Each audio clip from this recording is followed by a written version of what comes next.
Jake, a man of reason and skepticism, had always dismissed the local tales of Hawkins Forest as merely folklore to keep curious kids away from its dense, uninviting woods. Yet the stories of the Goatman, a creature that was half man, half goat, endlessly intrigued him. It was this curiosity mixed with disbelief that finally pushed him to uncover the truth himself. Jake decided that he would enter the forest armed with nothing but his camera and his wits to put these ghost stories to rest once and for all. His preparations were minimal yet practical. He packed a sturdy backpack with essentials, a flashlight, extra batteries, a first aid kit, and enough food and water to last him through the night. His camera was charged, its memory card empty and ready to document every step. To those around him, Jake explained his mission lightly, laughing off their concerns and warnings with a confident smile. But deep inside, there was a flicker of unease. After all, the unknown has a way of humbling even the most resolute skeptic. The day of his journey, he dressed appropriately in rugged outdoor attire, ensuring his mobility wouldn't be hindered by the dense undergrowth of Hawkins Forest. He told himself that tonight was just about proving there was nothing out there. Yet as he approached the forest's edge, where the trees stood like dark sentinels against the fading light, a shiver ran down his spine. It wasn't fear, he told himself, just the autumn chill. As Jake stepped into the forest, the familiar world behind him seemed to fall away. The path before him wound into shadows and whispers, the setting sun casting long, twisted shadows that danced between the trees. With each step, the sounds of civilization grew fainter, replaced by the rustle of leaves and the occasional distant call of an owl. It was here, in the embrace of the forest, that Jake's journey into the unknown truly began.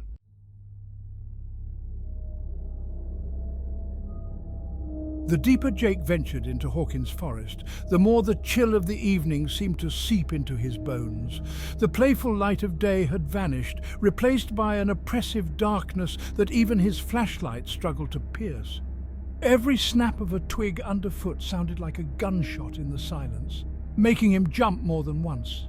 The forest, with its gnarled trees and thick underbrush, felt alive, watching him with unseen eyes, whispering secrets in a language lost to man. As night fully took its hold, the forest transformed. What had seemed merely mysterious in the daylight became foreboding under the cloak of darkness. Jake's skepticism began to wane as the eerie atmosphere of the woods crept into his mind. He recalled the warnings of the locals, their voices tinged with genuine fear. "The Goatman is no mere story," one had said. "It's a warning." These words echoed in his head with each solitary step forward. Despite the growing dread, Jake's resolve did not falter. He reminded himself that fear was a product of the mind, a reaction to the unknown. He pressed on, his camera held ready, determined to capture any odd occurrence that might explain the legend. It was then that he reached the old bridge, a key landmark in the Goatman tales. The structure was dilapidated, its wood rotten and covered with moss, groaning under even the slightest weight. It was here, the stories claimed, that the Goatman had been most frequently sighted. Crossing the bridge felt like a rite of passage, a step deeper into the heart of the legend itself. As Jake set foot on the other side, the temperature seemed to drop further, the air growing denser, as if to resist his intrusion. It was here, in the deepest shadows of Hawkins Forest, that the line between myth and reality began to blur. The night was deep now, and Jake, the eternal skeptic, couldn't shake the feeling that he was not alone.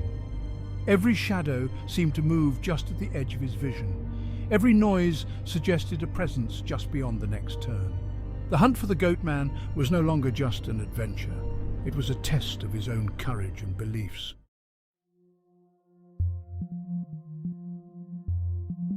Jake's boots crunched on the dry leaves, the sound echoing unnaturally loud in the stillness of the forest.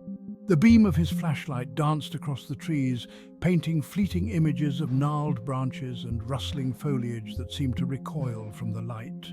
He gripped the flashlight tighter, his breath fogging in the cool night air. Every rustle of leaves, every snap of a twig sent his heart racing. He checked his watch, almost midnight. According to the law, The hour when the Goatman was most active, most likely to reveal itself. Jake scoffed. Reveal itself, as if it were a ghost instead of some figment of overactive imaginations. Still, he couldn't shake the feeling of being watched, the hairs on the back of his neck prickling with unease. The forest seemed to press in around him, the trees towering over him like skeletal giants. The air grew thick with the smell of damp earth and decaying leaves. Jake shivered, pulling his jacket tighter around him. He'd been walking for hours, deeper and deeper into the heart of the woods, but the path seemed endless. He stopped, shining his flashlight around him. The woods were silent, the only sound the beating of his own heart. He listened intently, but there was nothing but the whisper of the wind through the trees, a sound like 1,000 voices murmuring just beyond the reach of understanding. Jake shook his head, trying to clear the image of glowing red eyes and twisted horns from his mind.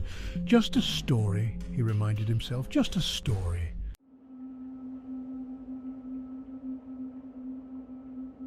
He pressed on, his pace quickening despite his attempts to remain calm. The forest seemed to twist and turn around him, the path leading him further and further from the familiar. Doubt gnawed at the edges of his mind. What if the stories were true? What if the Goatman was real? He pushed the thought away. He wasn't going to let a silly story scare him. He was a man of science, of logic. There had to be a rational explanation for the legend, some natural phenomenon that had been misinterpreted and exaggerated over time. He would find it, document it, prove everyone wrong. But as the night wore on, the forest seemed to work its way under his skin, burrowing into his thoughts. The shadows seemed to dance at the edge of his vision, taking on menacing shapes. The whispers of the wind morphed into guttural growls, the rustling of leaves into the sound of heavy hooves on soft earth. Jake stopped again, his breath coming in short, sharp gasps. He could feel his heart pounding in his chest, his palms slick with sweat. He was letting the forest get to him, letting the story cloud his judgment. He needed to get a grip. He was Jake, the skeptic, the one who laughed in the face of fear. He wasn't going to let some local legend scare him off. He would find the truth, even if it killed him.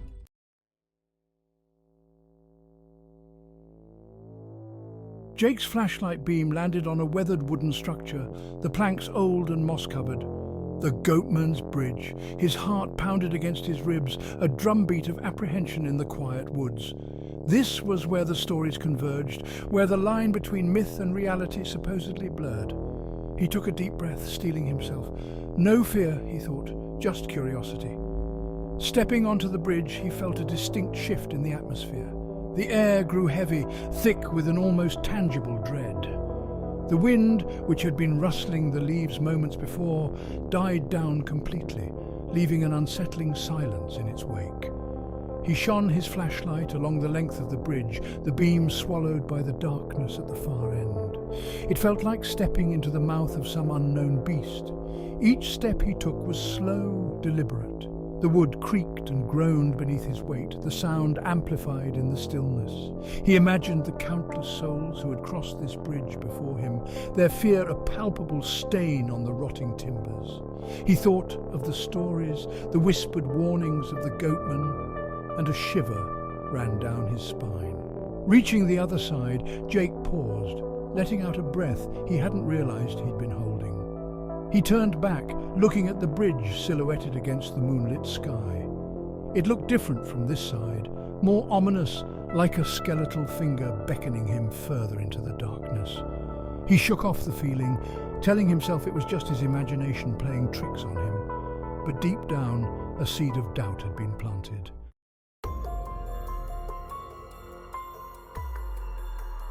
The path on the other side of the bridge was narrower, the trees closing in overhead like grasping claws. The forest floor was littered with fallen branches and decaying leaves, muffling his footsteps. The silence was unnerving. Gone were the chirping crickets and rustling leaves.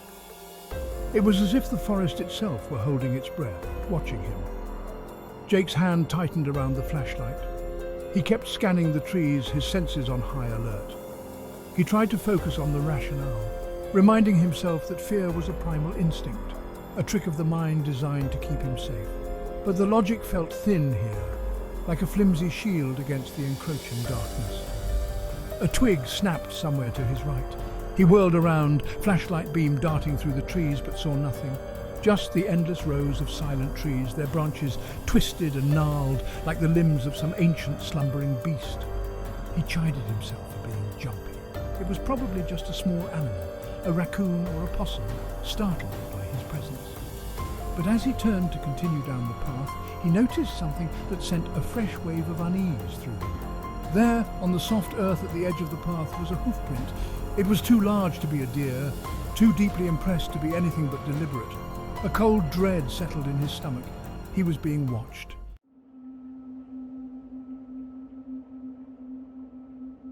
His heart hammered in his chest, every instinct screaming at him to turn back, to run while he still could. But a strange mix of fear and morbid curiosity kept him rooted to the spot. He bent down, examining the hoofprint more closely. It was fresh, the mud still damp around the edges. He could almost smell the animal that had made it, a musky, feral scent that made his skin crawl. Straightening up, he shone his flashlight into the surrounding trees, searching for any sign of movement. But the forest remained eerily still, the silence broken only by the sound of his own ragged breathing. He listened intently, but there was nothing but the faint whisper of blood rushing in his ears. The air grew colder, the temperature dropping noticeably. He pulled his jacket tighter around him, shivering. The darkness seemed to press in closer, suffocating. He felt a sudden urge to run, to get out of the woods while he still could. But he couldn't bring himself to move. He was frozen in place, caught in the grip of some unseen force. He took a deep breath, trying to calm his racing heart. "Okay," he whispered, his voice trembling slightly. "Okay, this is getting weird." He needed to get a grip. He couldn't let fear paralyze him. He had to keep moving, had to find a way out of this forest. Taking a shaky step forward, he forced himself to continue down the path, each step heavy with dread.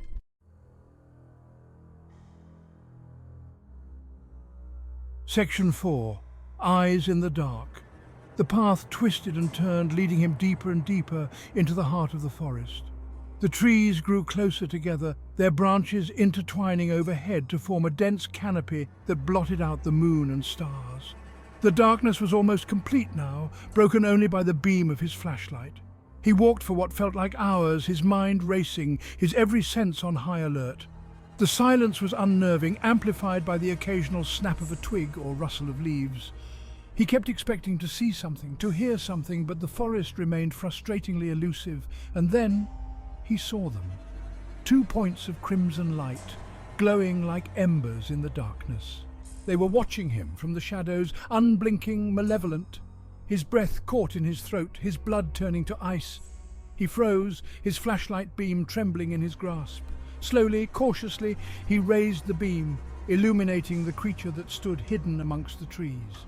It was tall and powerfully built, its body covered in coarse, dark fur. Its legs were bent at an unnatural angle, ending in hooves that scraped against the forest floor. But it was the creature's face that sent a wave of primal terror crashing over him.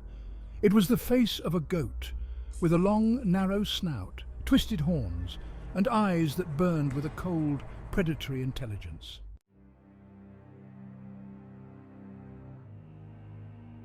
Section 5. Flight. The Goatman. Jake stared back at the creature, his mind reeling. For a moment they simply stood there, locked in a silent standoff. Then slowly, deliberately, the Goatman took a step forward, its hooves thudding against the soft earth. The sound seemed to echo through the forest, breaking the spell that had held Jake captive. Panic surged through him, raw and primal. He stumbled backward, tripping over a root and falling to the ground. The flashlight flew from his grasp, landing with a dull thud several feet away. Darkness enveloped him. He scrambled to his feet, his heart pounding against his ribs like a drum. He could hear the Goatman moving closer, its breathing heavy and ragged. He spun around, searching desperately for his flashlight. He had to get out of there, had to get away from that thing. His hand closed around the cold metal of the flashlight, and he fumbled with the switch, his fingers numb and clumsy. A beam of light cut through the darkness, momentarily blinding him. He aimed it at the spot where he had last seen the Goatman, but it was gone. Then he heard it, a low, guttural growl close behind him. He didn't wait to see where it was. Spinning around, he ran blindly, crashing through the undergrowth, his lungs burning, his legs screaming for him to stop. But he couldn't stop. Not now. Not with that thing on his heels. He had to get out of the forest, had to get to safety. The forest seemed to stretch on forever, the trees a dizzying blur in his peripheral vision. He could hear the Goatman gaining on him, its heavy footfalls pounding the earth like thunder. He didn't dare look back, he just kept running, driven by pure primal terror.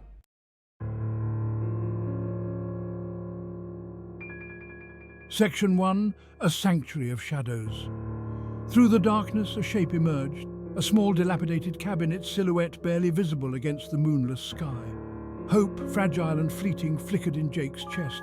He veered toward it, his lungs screaming for air, legs heavy and on fire. He didn't know if it was empty, if it was even still standing, but it was his only chance. He slammed into the rickety wooden door, the impact jarring his teeth. Fumbling with the rusted handle, he threw the door open and stumbled inside. He slammed it shut behind him, the sound swallowed by the oppressive silence of the cabin. His back pressed against the rough wood, he slid to the floor, gasping for breath. The cabin was small, a single room barely lit by slivers of moonlight that pierced through cracks in the boarded-up windows. Dust motes danced in the stale air, thick with the smell of decay and damp earth. Jake fumbled for his flashlight, his hand shaking so badly it clattered against the floorboards. He finally managed to switch it on, the beam cutting through the darkness, revealing the room's meager contents. A broken-down cot, a rickety table, and a chair missing a leg. There was a window on the far wall, partially obscured by a tattered curtain. Jake crawled towards it, his muscles screaming in protest. Peeking through a tear in the fabric, he scanned the moonlit clearing. Nothing. He couldn't see the Goatman, couldn't hear its heavy breathing. Had he lost it? Had he actually managed to outrun the monster?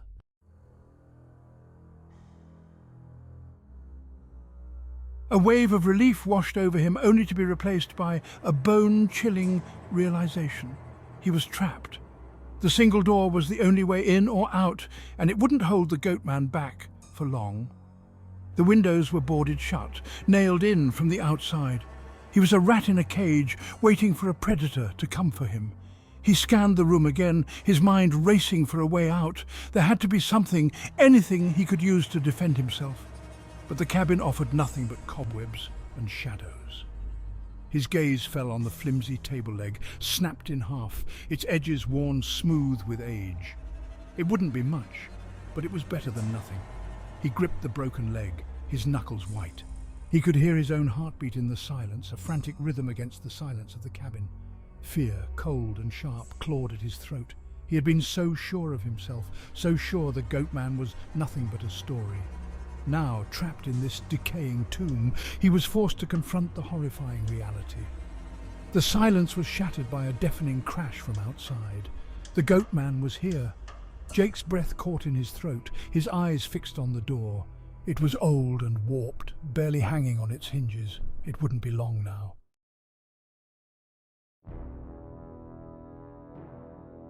Another crash, louder this time, echoed through the cabin. The door shuddered on its hinges, wood splintering under the force of the Goatman's assault.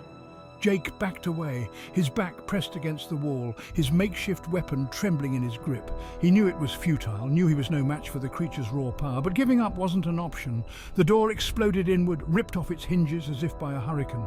The Goatman stood framed in the doorway, its silhouette stark against the moonlit clearing. Its eyes blazed with a malevolent light, its twisted horns scraping against the doorframe. The stench of decay and musk filled the air, making Jake's stomach churn. With a guttural snarl, the Goatman charged. Jake swung the table leg with all his might, but the blow glanced harmlessly off the creature's thick hide. The Goatman roared, its breath hot and foul against Jake's face. He could feel its power, raw and primal, radiating from its body like heat from a furnace. He was thrown back against the wall, the impact knocking the air from his lungs. The table legs spun away, clattering uselessly on the floorboards. He was trapped, helpless, at the mercy of the monster he had so foolishly sought out.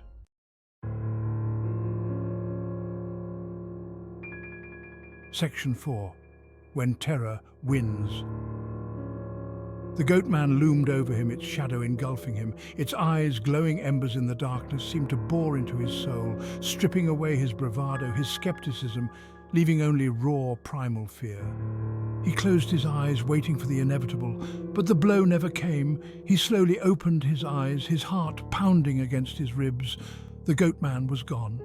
The cabin door hung from its hinges, swinging gently in the night breeze. The clearing was empty, bathed in the pale light of the moon. He was alone. For a moment he couldn't move, couldn't breathe. He lay there on the dusty floorboards, his body trembling with the echoes of adrenaline and terror. He had been spared, but why? What had happened? He slowly pushed himself to his feet, his legs shaking beneath him. He stumbled towards the door, peering out into the night. The forest stood silent, its secrets hidden beneath a shroud of darkness. There was no sign of the Goatman, no trace of its passing save for the shattered door and the lingering scent of musk and decay.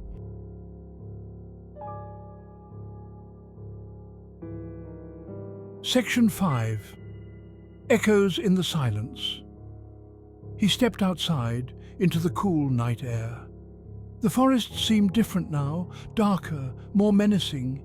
He could feel eyes on him, watching him from the shadows, but he didn't turn to look. He didn't want to know. He didn't know how he found his way back, how he managed to navigate the maze of trees and shadows. He just kept walking, one foot in front of the other, driven by a primal need to escape the clutches of the forest. He didn't stop until he reached the edge of the woods, the first faint glow of dawn painting the horizon a pale pink. He emerged from the trees a changed man. Gone was the swaggering skeptic, the man who scoffed at stories of the supernatural. In his place stood a man humbled by fear, forever marked by his encounter with the darkness that lurked in the heart of Hawkins forest. He never spoke of what he had seen that night, never shared the terror that still haunted his dreams. He knew no one would believe him, knew they would dismiss his story as madness or delusion. And perhaps they were right. Perhaps he had imagined it all, a figment of his imagination fueled by fear and exhaustion. But deep down in the darkest recesses of his mind, he knew the truth.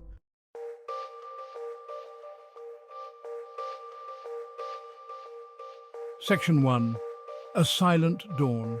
The first rays of dawn filtered through the trees, painting the forest floor in a mosaic of light and shadow. The air was still and heavy, the silence broken only by the chirping of birds, a stark contrast to the terrifying symphony of the night before. The cabin, a shattered testament to the terror that had unfolded within its walls, stood abandoned, reclaimed by the shadows of the forest.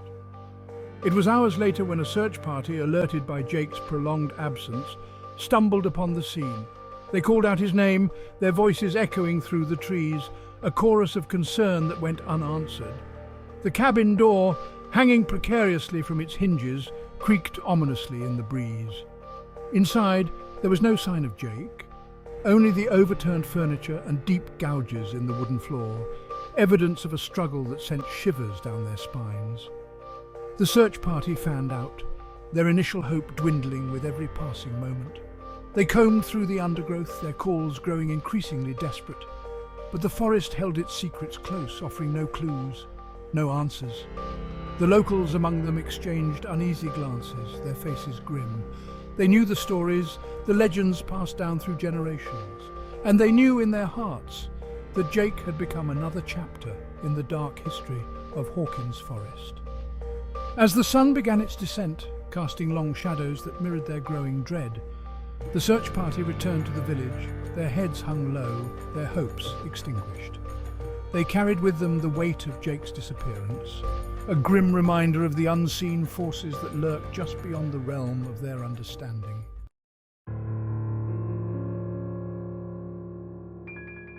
Section 2. The legend endures.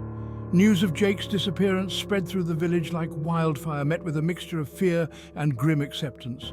The villagers, their faces etched with a lifetime of living alongside the legend, offered condolences to Jake's loved ones, but their words rang hollow, laced with an unspoken understanding.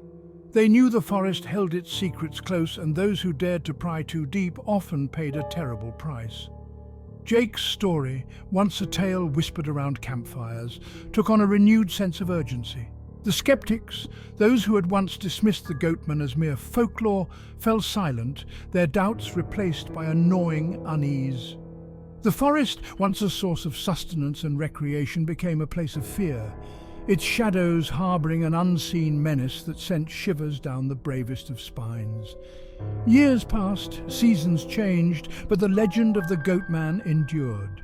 The forest, a silent witness to countless tales of terror, remained unchanged, its dense undergrowth and gnarled trees whispering secrets on the wind.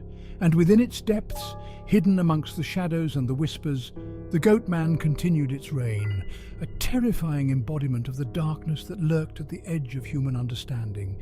The story of Jake, the skeptic who dared to tempt fate, became a cautionary tale, a reminder that some mysteries are best left unsolved, some creatures best left undisturbed.